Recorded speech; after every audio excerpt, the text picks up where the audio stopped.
Hello everybody, welcome back to another episode of Black Ops Character Analysis. Today we're going to be doing Frank Woods, which he's probably hands down one of my most favorite Black Ops characters in all the games.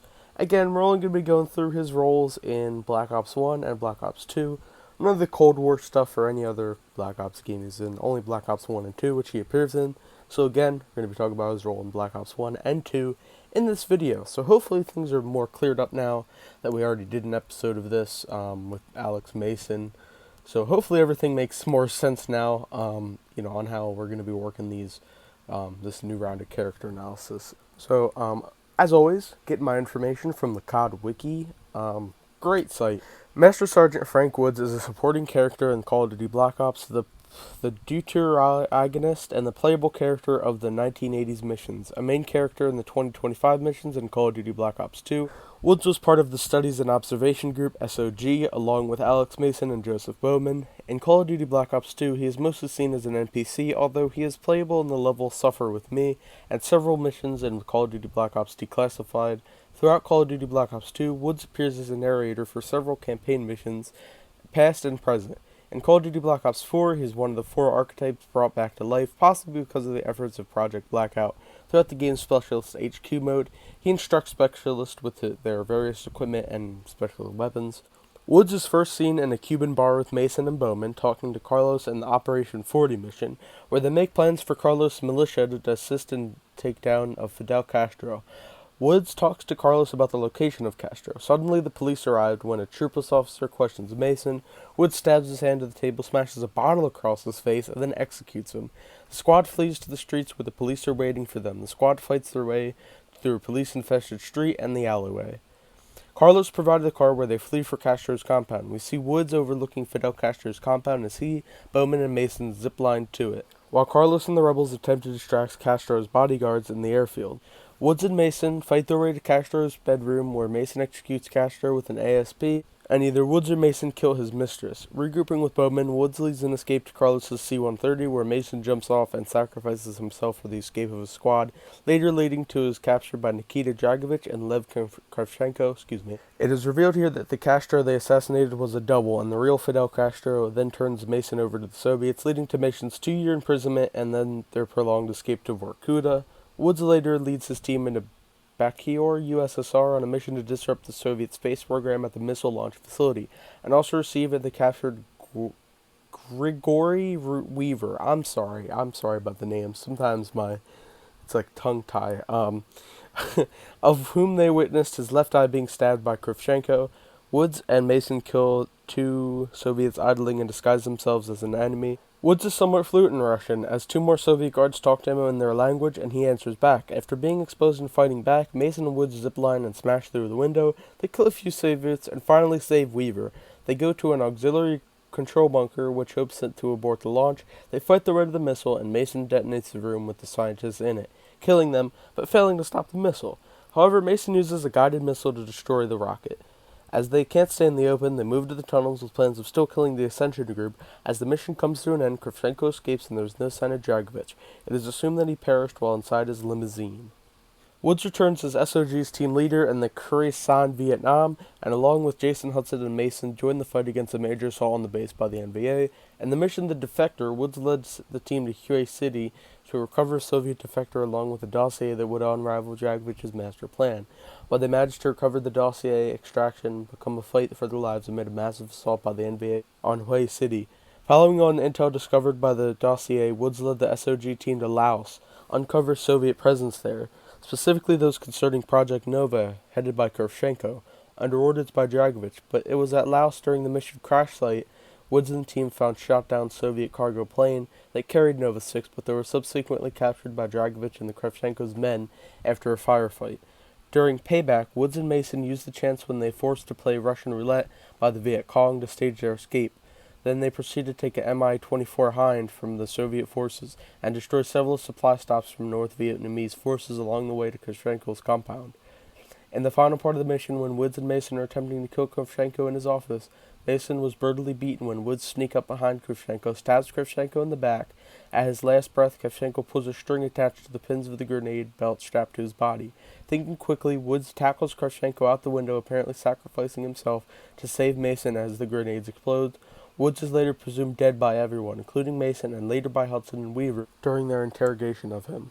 And first of all, what we've talked about so far, Woods is just a great character all around. I love Woods. He is absolutely the best, honestly. And he had a lot of good moments in the campaign, bro. Like, it's honestly he's a really good character. And I know a lot of Black Ops fans agree with me here. But going forward, this is probably a spoiler. I mean, if you didn't already hear this part, what are you doing, man? I mean, you've been living under a rock, clearly. But yeah, fair spoiler ahead for Black Ops and Black Ops 2. In reality, both Frank Woods and Lev Kravchenko survived their confrontation. Woods managed to get Kravchenko's grenade belt loose and used the loading bay next to the window to get the grenade belt over, using it as a sump, so the wall can absorb the grenade and create little damage to Woods. Despite his knife wound, Kravchenko was able to recover more quickly than Woods, capturing him and sending him to the Hanoi Hilton. And a message from a mysterious informant, codenamed X to Mason, Woods was reported as being the only American prisoner at the Hanoi Hilton. 6 months later, he was moved to another POW camp in Da Nang. By 1972, he was the last of 17 prisoners. Determined not to die in captivity, Woods eventually engineered an escape and got back home safely. Back in the CIA, and this is Woods' quote, "Thanks to your old man, he put it all on the line for me, for honor and friendship." Woods to David about his rescue, which we're going to be talking about David Mason in a later character analysis for Black Ops. Woods was back to operating in the CIA by 1975 during the same year. He participated in several operations in Vietnam where he recovered and destroyed several of the CIA's Parabol cipher machines, preventing them from falling into the hands of the NVA. In July 1986, Frank Woods was operating in Angola, aiding Jonas Savimbi and the UNITA on behalf of the CIA, eventually being captured by Raul Menendez. Menendez tortured Woods, killing his men in front of him in order to find out what the CIA knew about Menendez. Woods was eventually locked in a container with his dead comrades and left to die of dehydration and starvation. Eventually, Jason Hudson and Alex Mason rescue him and found him in critical condition. From that point on, Woods would be consumed by an overwhelming thirst for revenge against Raul Menendez. Failed capture of Raul Menendez. Woods, at the age of 59, went to Panama to capture Manuel Noriega, a high-value, high-profit target that was codenamed False Prophet, who was highly involved in Menendez's arms dealings. They managed to capture him and escort him to safety, where they told him to set up a meeting with Menendez, where Menendez would be binded and shot by Woods. Woods climbed up a building and saw their target's head bagged and restrained by Noriega's men. Woods shot the man and exited the building, walks towards the corpse. During their walk, Noriega smiled, which made Woods increasingly suspicious. Woods broke out into a run and removed the bag from the corpse body's head and found it to be none other than Alex Mason. Woods brought out a handgun to Noriega, but was shot in the right knee by the actual Menendez, who continued to shoot Woods' other leg, disabling him for life. Woods continued to struggle, but is knocked unconscious. Woods woke up to find a young David Mason in a trance alongside Alex Mason's corpse/body, and Hudson tied to a chair. With Menendez wielding a shotgun, Menendez said that one more person had to die out of one of those three, and if there wasn't a decision, then all of them would be killed. Hudson sacrificed himself, and after killing him, Menendez showed David the pennant he was wearing. Menendez then told David that he should go to Menendez the next time he sees it. David snapped out of his trance, saw his dead father, and started crying. Woods crawled towards the boy to comfort him. Following this operation, Woods was honorably discharged, giving him a chance to raise David himself, as he had no other family to go to.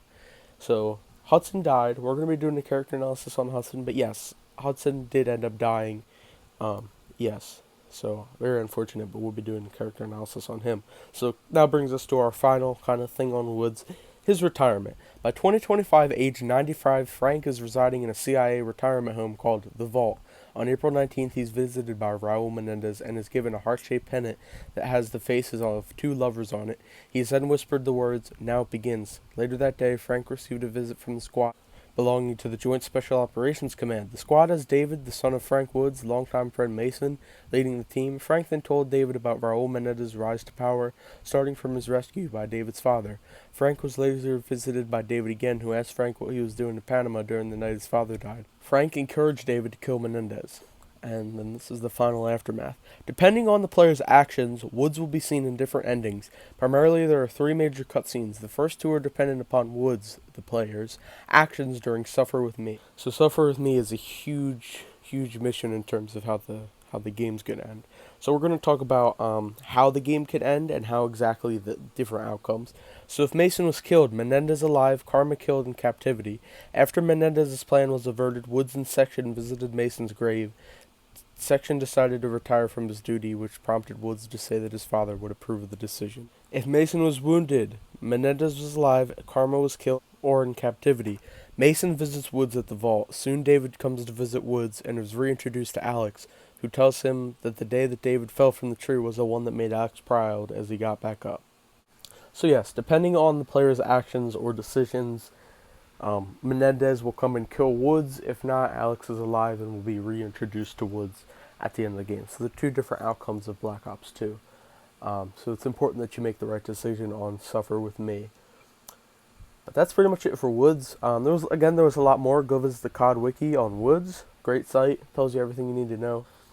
But yeah, as I mentioned, Woods, great character, great story, great everything, really. He's just a fan favorite in the Black Ops community. And his story was written just super well, and everything just kind of falls into place. But yeah, that's pretty much it for today's character analysis, though. Leave a comment down. Do you like Woods? Is he your favorite character? What do you guys think of Woods? Is he your favorite Black Ops character, or do you not like him, or just drop your favorite Black Ops character in general down, but from any of the Black Ops, come to think of it. Let's conversate. But yeah, that's pretty much it. So make sure to subscribe for more content and like the video, all the good stuff. Discord, Twitch, Instagram, links in the description. And I'll see you guys in the next video.